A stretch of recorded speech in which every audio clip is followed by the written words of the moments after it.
But before we start, please take a moment to give this video a like, subscribe to Happy World, and hit the bell so you'll never miss these great stories.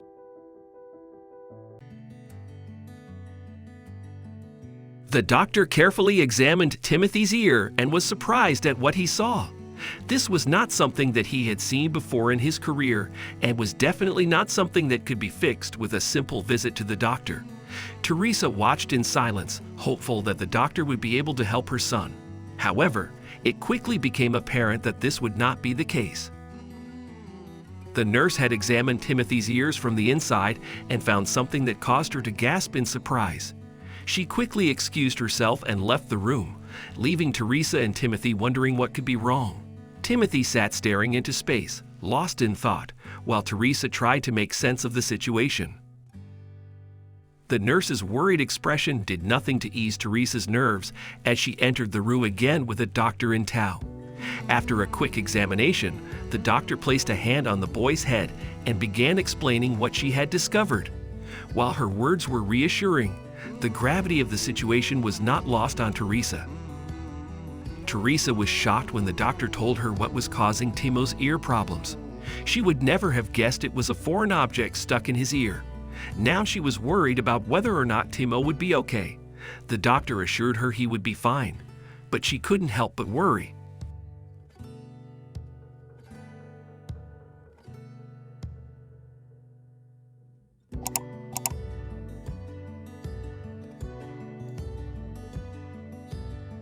It had started about the time that Timo had turned 9 years old, a few months earlier. When Teresa noticed that he was replying to her with fewer and fewer questions, she started to get worried. At first, she believed he was going through a period in which he would disregard her more. However, this was to no avail. Despite his best efforts, Timothy was never a popular child. He had always favored being alone over interacting with other children at the playground. He grew accustomed to spending extended periods of time in front of the TV, playing video games with a headset covering his ears. By patting him on the shoulder, Teresa could get his attention. Teresa was concerned that her son's passion could become an addiction to gambling, or, at the very least, make it more difficult for him to interact with other children his age. However, she also felt some responsibility for their lack of interaction. She concluded that the best way to assist him in avoiding these possible issues was to be more stringent about his playtime. Timothy, despite his efforts, had not had the best of beginnings. The primary reason was Teresa's connection to Bjorn, Timo's dad. Though she loved Bjorn, she and he had grown apart long before Timothy was born. Bjorn didn't want to keep Timo because, at the time, he didn't feel emotionally or financially prepared to be a parent.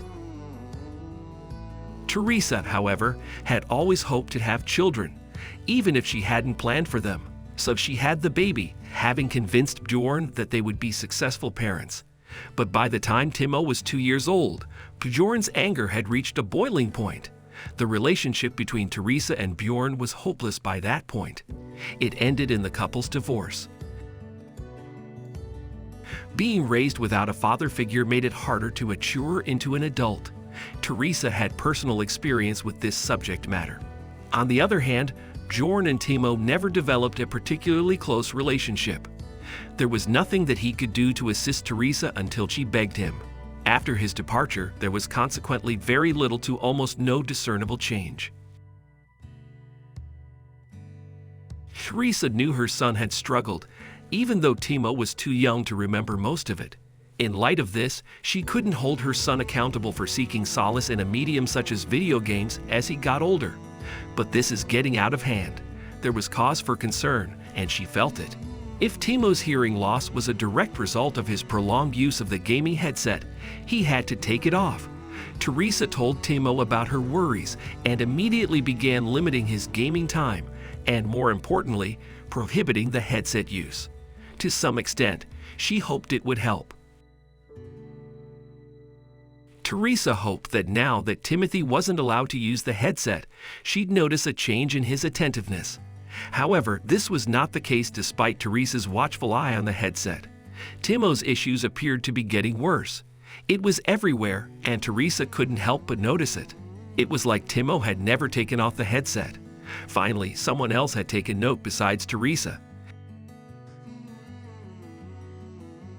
Teachers started contacting Teresa to discuss Timothy's worsening behavior in class. At first, they assumed he was distracted or disobedient, but eventually they started to worry. The most notable example is when Timo's English teacher expressed concern to Teresa that he might go deaf.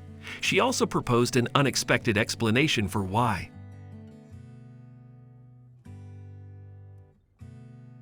Teresa was concerned about Timothy's apparent hearing loss, so she talked to his instructor. The teacher gave an unexpected answer. She had noticed Timo had a bad tendency to stick pencils and pens in his ears.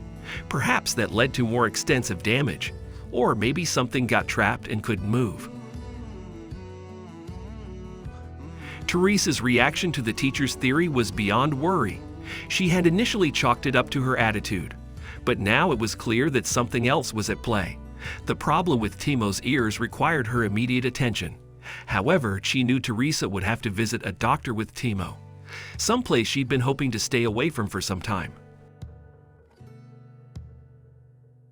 Because Teresa had a hard time getting to the doctor, Timothy was still technically covered by her ex-boyfriend Bjorn's health plan, but she couldn't afford it. Each declared payment, however, would require his approval. Teresa had considered dropping the plan, but she promised herself she'd stay with it in case of an emergency with Timothy. Did she need to risk Bjorn getting mad? There was only one option left for Teresa. She knew it was time to talk to Bjorn. She figured if she explained the situation and asked permission to have Timothy's hearing checked, he would agree. After all these years, she had never once asked him for anything else. She initially ignored Bjorn's calls. The voicemail confirmed that Teresa's ex had kept the same number, even though it was clear he didn't want to talk to her.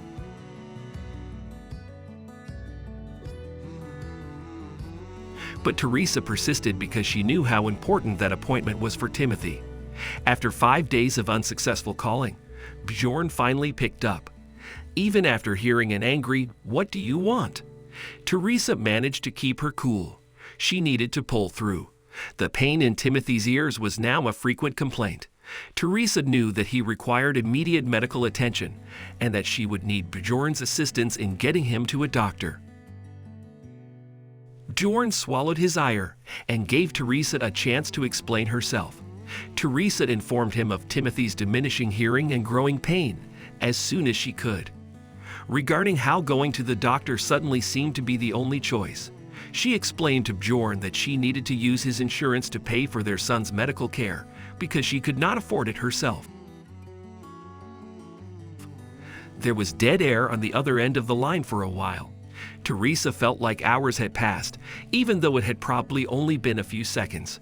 Her heart was racing, and she was almost positive she heard the phone ring after Bjorn hung up. What are the odds of that happening? In the face of his son's need, would he care less about his flesh and blood being in pain if he had nothing to do with Timo? Bjorn finally responded. The news that Teresa could use Bjorn's insurance for Timothy's appointment nearly caused her to collapse with joy. To top it all off, she couldn't believe it when Bjorn assured her that he'd cover any medical expenses related to Timo if anything were to happen. Teresa felt relieved and couldn't stop thanking and praising Bjorn. But he brushed that off as well, rationalizing his absence from fatherhood by saying it was the least he could do. Teresa and Timo were so anxious about the outcome of his appointment that they couldn't sit still and wait. What if the actual outcomes were much more disastrous? Teresa struggled to maintain her composure in the presence of her son, but she knew she had to. Teresa received a phone call the evening before her scheduled visit. She was shocked when she looked at the screen to see who it could be. Yes, that was Bjorn on the line. Sweat beamed down from her brow. Perhaps now, when they needed his help, he'd back out. She answered the phone with trepidation, expecting bad news. On the other hand, Bjorn kept to himself and was even a little shy. "Please let me know if you and Timo will need a ride to the doctor on Monday. Suppose you don't mind my asking." Astonished, Teresa stared at her friend. Never before had he proposed something so selfless. Teresa reasoned that taking the bus was their only option because they couldn't find any other transportation options. She was still wary of him despite his generosity. Bjorn was not a generous person, and he had never made an effort to integrate himself into Timo's life. Timo, who was in discomfort, might have picked up on something, but she had no way of knowing. She would have to hold out hope that he would show up. Early the following morning, Teresa and Timo arose to get ready for their scheduled appointment. Teresa was prepared for the possibility of taking the bus because she thought Bjorn might not show up or call. After an hour, Bjorn still hadn't shown up. There had been no contact from him, either by phone or text. Normal, in Teresa's opinion. Naturally, he'd let her down. Teresa had just about given up when the doorbell rang 3 times. She hurried to the door and opened it to find a red-faced Bjorn standing there. Shakily, he explained that his alarm clock hadn't gone off and he'd rushed over here as soon as possible.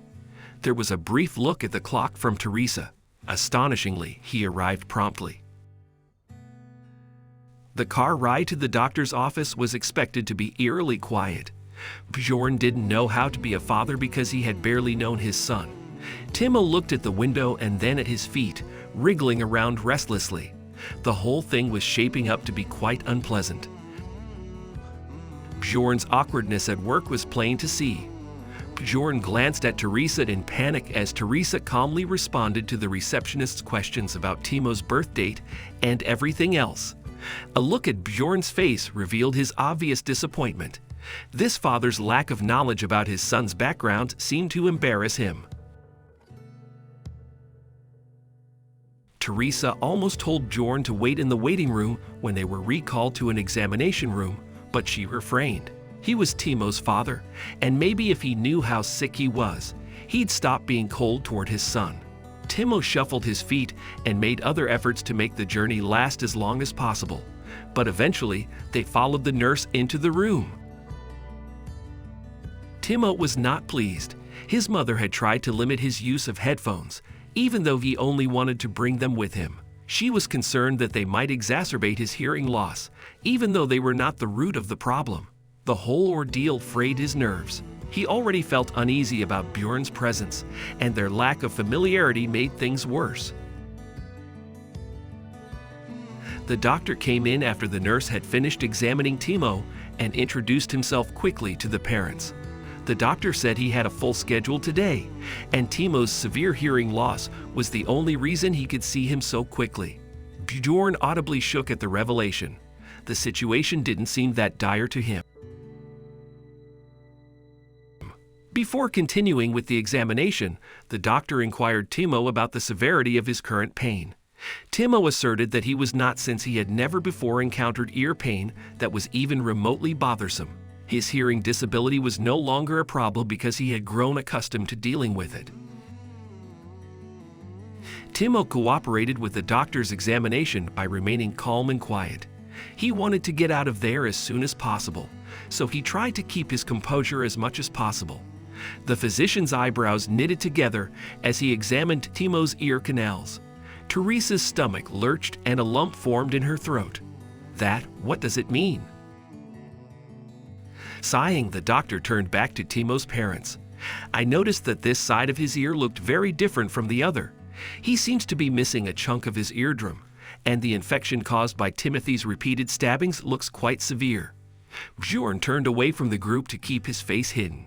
Despite Teresa's best efforts, it appeared that he was feeling ashamed. Teresa stumbled over her speech. So what does that imply? Just what happened that caused him to lose an earlobe? Please, he's a kid. The doctor continued by saying that Timo couldn't simply lose a piece of his eardrum. There should have been significant damage to the area, and both Timo and Teresa would have noticed if they hadn't already. Teresa was perplexed as to why Bjorn would continue avoiding eye contact with her. Why didn't he recognize that his son had such an odd health problem? The statement of the doctor, which everyone was startled by, came after Teresa had pressed the doctor for clarity. Simply put, Teresa hadn't given it any thought.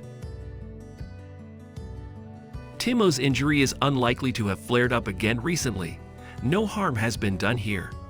Even though this medical condition is relatively rare, it is almost certainly inherited.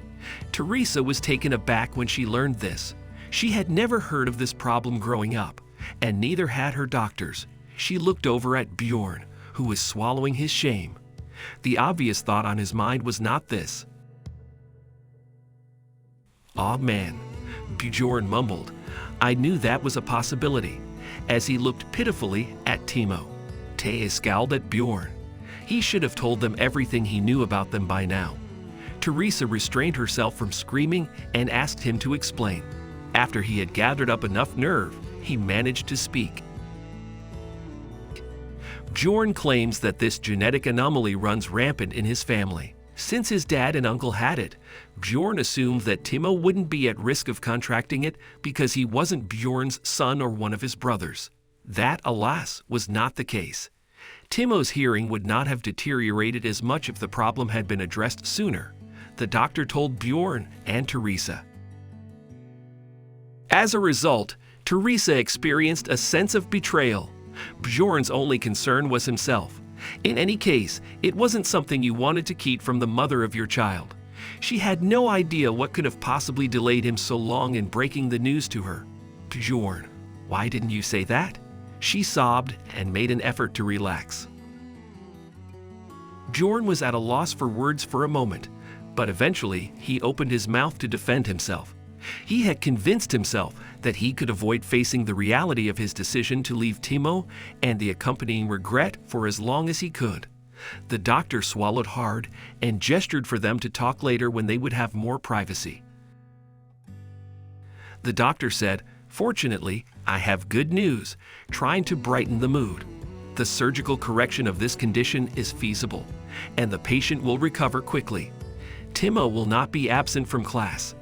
Even though it was terrible news, this was a welcome development. Timo could handle it, of course. The return trip was as silent as the outbound one, but it wasn't due to tense this time. Before Timo was out of earshot, Teresa held her wrath in. Teresa told Timo to head to his room as they neared the house, adding that she would follow suit shortly. Timo burst in, and Teresa looked at Bjorn, who was preparing to unleash. She was about to give him the scolding of his life when she saw tears well up in Bjorn's eyes. Before Timo was born, she had never gotten such a reaction from him. Even though she didn't comprehend why he was just now displaying his emotions, she felt a little more receptive. Bjorn broke down in tears, revealing how tough it was for him to accept that he wouldn't be a part of his son's life. There was no real chance for him to start over because he hadn't been in a stable relationship since Teresa and hadn't fathered any other children. For quite some time, he'd meant to call them and make amends for their past mistreatment, but he couldn't bring himself to do it. Uncharacteristically, Teresa experienced a twinge of compassion for Bjorn. He was as guilty as they come, yet it seemed he had a significant karmic debt to settle first. A short time later, Teresa found herself in a position to forgive Bjorn. The expression of modest relief spread across Bjorn's face as it lit up. They avoided talking to Timo by spending some time together in the car. Bjorn said he would cover the surgery cost in full and check in with his dad to see how the rest of the family was handling the news. He was making an effort to start over with Timo and Teresa. Bjorn picked them back up on the day of Timo's surgery, this time setting multiple alarms in case he forgot. The operation went smoothly, and the surgeon assured Teresa that Timo would probably be able to hear normally again. The idea was so far-fetched that she was almost in disbelief. Finally, Timo's life returned to normal. Bjorn paid many visits to Timo while recovering from surgery, giving the youngster a variety of tiny gifts and sweets. However, no one could have predicted that he intended to remain there permanently. Teresa and Bjorn had called it quits on their relationship, but Teresa knew that Bjorn's relationship with Timo was getting off the ground.